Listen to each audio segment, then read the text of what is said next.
हाय दोस्तों, स्वागत છે બધાનું આજે નવા વિડીયોમાં। તો દોસ્તો આજે છે પૂનમ એટલે કે વડ સાવિત્રી પૂનમ। તો આજે ઘણી બધી બહેનો વડ સાવિત્રી પૂનમનું વ્રત પણ કરે છે। તો ચાલો જાણીએ આપણે કે શું છે આ વડ સાવિત્રી પૂનમનું રહસ્ય। તો ચાલો મને ખ્યાલ છે ત્યાં સુધી તમને બતાવું કે વડ સાવિત્રી પૂનમ શા માટે ઉજવવામાં આવે।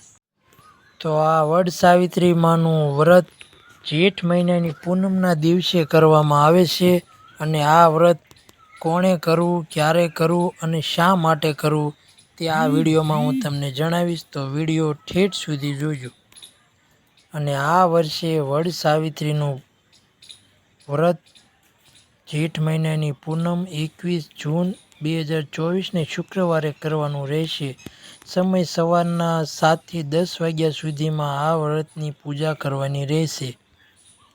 અને આ વ્રત પરણેલી સ્ત્રીઓ દ્વારા કરવામાં આવે છે। કુંવારિકાઓએ આ વ્રત કરવાનું હોતું નથી, તેનું ખાસ ધ્યાન રાખવું।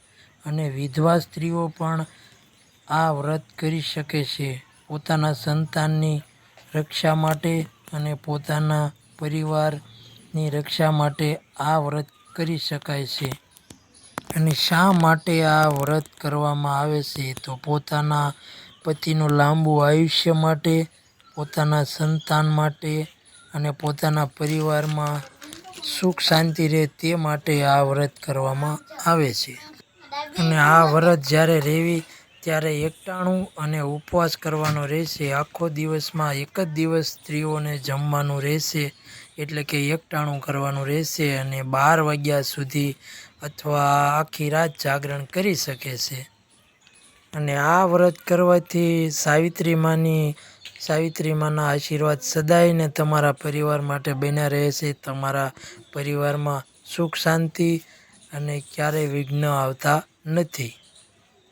તમારા ઘરમાં ખોટો કંકાસ હોય તે પણ સાવિત્રી માના આશીર્વાદથી દૂર થાય છે। અને આપણા આ સનાતન ધર્મમાં વડ સાવિત્રી માનું ઉત્તમ ઉદાહરણ આપ્યું છે કે વડ સાવિત્રી માનું પૂજન કરવાથી બહુ જ સારું અને સારું પરિણામ મળે છે। અને આપણા આ વડની પૂજા ઉત્તમમાં ઉત્તમ ઝાડ તરીકે પણ કહેવામાં આવે છે અને આ એક જ ઝાડની પૂજા થાય છે। તો દોસ્તો, વડ સાવિત્રી માનું પૂજન કરવાથી ઘણા બધા લાભો થાય છે, પણ મને ખ્યાલ છે તે પ્રમાણે મેં તમને જણાવ્યા। અને વડ સાવિત્રી માનું પૂનમ 3 વર્ષ અથવા 5 વર્ષ અથવા 7 વર્ષ બહેનો રહી શકે છે। અને આ વ્રત એવું જ નહીં કે 3 વર્ષ હેઠીક રહી શકીએ।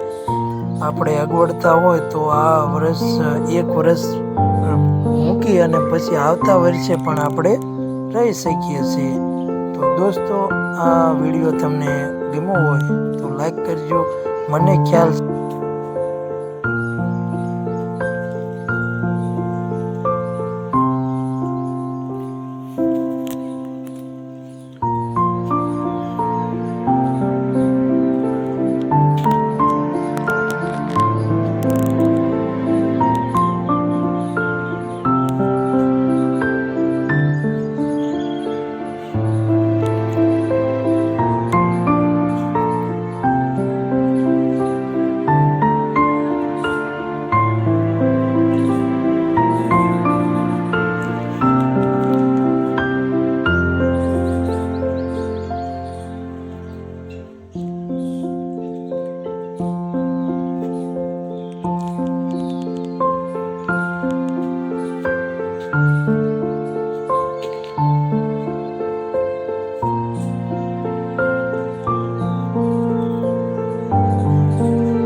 તો દોસ્તો જો આ હતું આપણે વડ સાવિત્રી માનો પૂનમની માહિતી બધી.